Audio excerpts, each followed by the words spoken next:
Hello guys, আসসালামু আলাইকুম। আপনারা সবাই কেমন আছেন? আশা করি ভালো আছেন। আমি ভালো আছি। আবারও নতুন আরেকটি ভিডিও নিয়ে চলে আসলাম।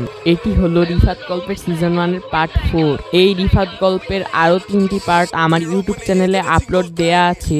যারা আগের পার্টগুলো দেখেননি তারা আগের পার্টগুলো দেখে আসবেন, না হলে এই পার্টে কিছু বুঝবেন না। আগের পার্টগুলো আমার ইউটিউব চ্যানেলে আপলোড দেয়া আছে, চাইলে ওইখান থেকে দেখে নিতে পারেন। আগের পার্টগুলোর লিংক আমি এই ভিডিওর ডেসক্রিপশন বক্স এবং পিন কমেন্টে দিয়ে দিব, চাইলে ওইখান থেকেও দেখে নিতে পারেন। তো আর বেশি কথা না বলে ভিডিও শুরু করা যাক। হঠাৎ খেয়াল করলাম ফিসফিস করে কথা বলার আওয়াজ আসছে। তারপর আমি কান খাড়া করে দিলাম কথাগুলো শোনার জন্য। দেখলাম রিফাতও তার মা কথা বলছে। রিফাতের মা রিফাতকে বলল, তোকে না বলেছিলাম পরবর্তী অমাবস্যা পর্যন্ত এই ছেলেকে কিছু বুঝতে দেওয়া যাবে না? এরপর রিফাত বলল, আরে আমি কি করব? ওনার সাহস পরীক্ষা করতে যেই তো সব হয়েছে। আমার মনে হয় তাকে পরবর্তী অমাবস্যা পর্যন্ত ধরে রাখা অসম্ভব। তারপর রিফাতের মা বলল, ওকে যে আটকে রাখতেই হবে, না হলে ডোরিয়া আমাদেরকে মেরে ফেলবে। তাদের কথা শুনে কিছুই বুঝলাম না। তারা কেন পরবর্তী অমাবস্যা পর্যন্ত আমাকে ধরে রাখতে চায়? তারা আমার থেকে কি চায়? আবার এই ডোরিয়াটাই কে, যাকে মা ও ছেলে ভয় পাচ্ছে? এসব পরেও জানা যাবে, আগে নিজেকে বাঁচাতে হবে। ধীরে ধীরে এক চোখ খুললাম, তারপর ভালো করে চারপাশটা দেখলাম কেউ নেই। তাহলে মা ও ছেলে গেল কোথায়? তারপর দেখলাম চিলেকোঠার সামনে দুটি ছায়া দেখা যাচ্ছে, তার মানে তারা ওইখানেই কথা বলছে। তারপর আস্তে আস্তে উঠলাম আর ভাবলাম ছাদ থেকে লাফ দিব। 3 তলা থেকে লাফ দিলে অন্তত মরবো না, বেশি হলে হাড্ডিগুড্ডি ভেঙে যাবে। তারপর চোখটা বন্ধ করলাম, 1 2 3 বলেই লাফ দিয়ে দিলাম। তারপর 2 মিনিট ওভাবেই পড়ে থাকলাম। পরে চোখ খুললাম, তারপর খেয়াল করলাম হাত নড়াতে পারছি না, তার মানে হাতটি ভেঙে গেছে। তারপর খুব কষ্ট করে উঠলাম। উঠে খোঁড়ায় খোঁড়ায় দৌড় দিতে যাব, তখনই ছাদের দিকে চোখ পড়লো। আমি দেখলাম রিফাত উঠতে উঠতে আমার দিকে আসছে, চোখের পলকে একদম আমার কাছে চলে এসেছে। তারপর রিফাত তার বড় ধারালো দাঁত দেখিয়ে আমাকে বলল, শুধু শুধু নিজেকে ক্লান্ত করছেন কেন স্যার? আপনি এই গোলক ধাঁধা থেকে বের হতে পারবেন না? তারপর আমি সামান্য হাসি দিয়ে বললাম, তুমি না আমাকে সাইকো বলেছিলে? সাইকোরা কোনো সময় মৃত্যুর ভয় পায় না, সাইকোকে মৃত্যুর ভয় দেখিয়ে লাভ নেই। আমি এই গোলক ধাঁধা থেকে বের হয়েই দেখাবো ইনশাআল্লাহ। রিফাতের ভয়ানক মুখ উপেক্ষা করে হাঁটা দিলাম, দেখি আমাকে কে আটকায়। হিন্দু পাড়া অতিক্রম করার সময় মনে হলো কেউ আমার পিছু নিয়েছে। আমি স্পষ্ট কারোর উপস্থিতি টের পাচ্ছি, মনে হয় রিফাত আমার পিছু নিয়েছে। তারপর আরো জোরে হাঁটা দিলাম, তারপর সেই বাঁশির শব্দ আবার শুনতে পেলাম। তারপর দাঁড়ালাম, তারপর পিছনে তাকালাম, দেখলাম ওই লোকটা যাকে আমি প্রথম দিন রিফাতদের বাসার ঠিকানা জিজ্ঞেস করেছিলাম। তারপর দেখলাম তার হাতে বড় একটি কাপড়ের ব্যাগ। তারপর বললাম, এখন আপনার সাথে কথা বলার আমার সময় নেই, আমি আমার জান নিয়ে ফিরে এসেছি।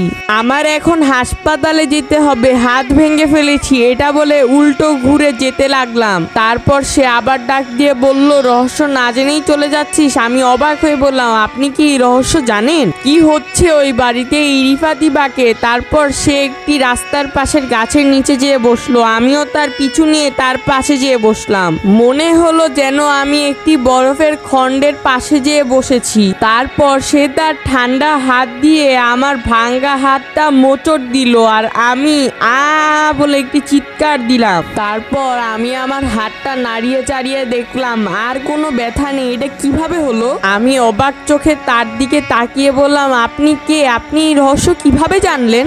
সে আমার কথা এড়িয়ে বলা শুরু করলো, রিফাত ছিল খুব ভালো একটি ছেলে, একটু চঞ্চল প্রকৃতির। সে এই রাস্তা দিয়ে স্কুলে যেত আর বাসায় আসতো, নিজেকে কখনো কোনো খারাপ আড্ডায় জড়াতো না। হঠাৎ করে একদিন রিফাত নিখোঁজ হয়ে যায়। তাকে সবাই হন্য হন্য করে খুঁজতে থাকে, কিন্তু তাকে আর পাওয়া যায় না। রিফাতের মা থানায় জিডি করলো। রিফাতের বাবা ইতালি থেকে চলে আসলো ছেলের নিখোঁজের সংবাদ শুনে। এই বলে সে চুপ হয়ে গেল। তারপর আমি বললাম, তারপর কি হলো? রিফাতকে কিভাবে খুঁজে পাওয়া গেল? তারপর তিনি আবার বলা শুরু করলেন, 2 দিন কেটে গেল, কিন্তু রিফাতকে খুঁজে পাওয়া গেল না। রিফাত নিখোঁজ হয়েছিল শনিবার বিকাল স্কুল থেকে ফেরার সময়। অবশেষে বুধবার রাত 12টার সময় রিফাতকে খুঁজে পাওয়া গেল তাদের বিল্ডিং এর পেছনে। তারপর আমি বললাম, রিফাত কই ছিল এই 3 দিন, তাকে কি কিছু জিজ্ঞেস করা হয়নি? তারপর সে বলল, মৃত মানুষকে কিছু জিজ্ঞেস করলে কি তার উত্তর পাওয়া যাবে? আমি বললাম, মানে? তারপর সে বলল, তাদের বিল্ডিং এর পেছনে নালায় রিফাতের লাশ ভেসে উঠেছিল। তারপর পুলিশ রিফাতের লাশ পোস্টমর্টমের জন্য পাঠিয়ে দেয়। রিফাতের বাবা তার ছেলেকে হারিয়ে ওই দিন হাউমাউ করে কেঁদেছিল, কিন্তু রিফাতের মা একটুও কাঁদেনি সেদিন। সবাই মনে করেছিল রিফাতের মা নিজের আদরের ছেলেকে হারিয়ে শোকে পাথর হয়ে গিয়েছে। তারপর রিফাতের লাশ দাফন করা হলো। প্রায় অনেক দিন চলল এই তদন্ত, রিফাত কিভাবে মারা গেল, কিন্তু রিফাতের মৃত্যুর কোনো খোঁজ পুলিশ পেল না। এভাবে কেটে গেল 4 মাস। হঠাৎ একদিন রিফাতের মা ফিরে আসলো গ্রামে। গ্রামের সবাই তাকে দেখে অনেক খুশি হলো। জিজ্ঞেস করলো, কই ছিলে এতদিন, কি করছিলে? কিন্তু রিফাতের মা কোনো উত্তর দেয়নি সেদিন। সেই যে ঘরে ঢুকেছিল সেই দিন আর ঘর থেকে বের হয়নি কোনো দিন। গ্রামের লোকরা তাকে খালি মাঝে মাঝে ছাদে দেখতো। তারপর আমি বললাম, রিফাত যদি মারা যেয়ে থাকে তাহলে রিফাতের মার সাথে ওইটা কে থাকে? তারপর সে মুচকি হেসে বলল, ব্ল্যাক ম্যাজিক। এই বলে সে হাসতে লাগলো, ভয়ানক হাসতে লাগলো। তার মানে রিফাতের মা এমন কারোর কাছে গিয়েছিল যে তার ছেলেকে ফিরিয়ে দিতে পারবে, কিন্তু তাকে অবশ্যই একটি ভয়ানক শর্ত দেওয়া হয়েছিল। তো এই তো ছিল আজকের ভিডিওটি কেমন লাগলে একটি কমেন্ট করে জানিয়ে দিবেন, এবং ভিডিওটি ভালো লাগলে একটি লাইক করে দিবেন, এবং ভিডিওটি আপনার বন্ধুদের কাছে শেয়ার করে দিবেন। আর এখনও যদি আপনি আমাদের ইউটিউব চ্যানেলে সাবস্ক্রাইব না করে থাকেন তাহলে এখনই সাবস্ক্রাইব করে দিবেন। এইটি ছিল রিফাত গল্পের সিজন 1-এর পার্ট 4। রিফাত গল্পের সিজন 1-এর আরও 3টি পার্ট আমার ইউটিউব চ্যানেলে আপলোড দেওয়া আছে, ওইখান থেকে দেখে নিন। এবং আগের 3টি পার্টের লিঙ্ক আমার এই ভিডিওর ডেসক্রিপশন বক্স এবং কমেন্ট বক্সে দেওয়া আছে, চাইলে ওইখান থেকেও দেখে নিতে পারেন। দেখা হচ্ছে আবার রিফাত গল্পের অন্য কোনো একটি পার্টে। ততদিন পর্যন্ত ভালো থাকবেন, সুস্থ থাকবেন এবং ভালো রাখবেন আপনার চারপাশ। সবাইকে আল্লাহ হাফেজ।